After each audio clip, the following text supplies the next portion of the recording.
C'est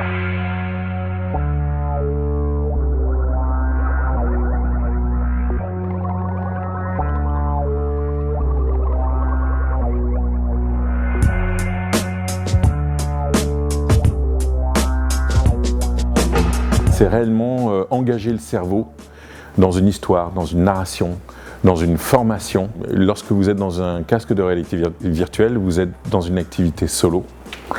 Et l'objectif est pour nous de réellement capturer toute votre attention, de vous perdre dans le nouvel univers pour lequel vous nous faites confiance et de vous faire vivre une expérience dans cet univers.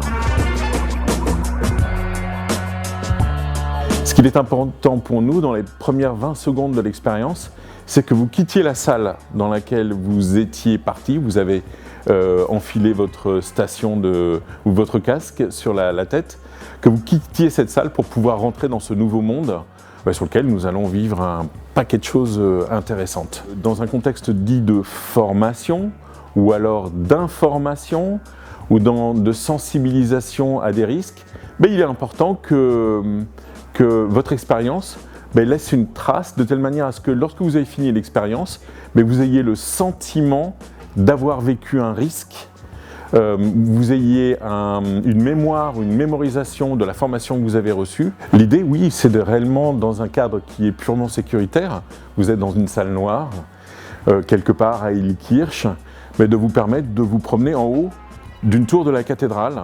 Et donc finalement ici, nous ne parlons pas de risque, mais par contre vous avez les ressentis et votre cerveau est engagé dans cette même expérience comme si vous y étiez réellement. Nous sommes dans une révolution et on est dans les premiers jours de cette révolution. La santé, le sport, la formation, avec maintenant le fait simplement de ne pas traiter que du savoir-faire, mais des savoir-être.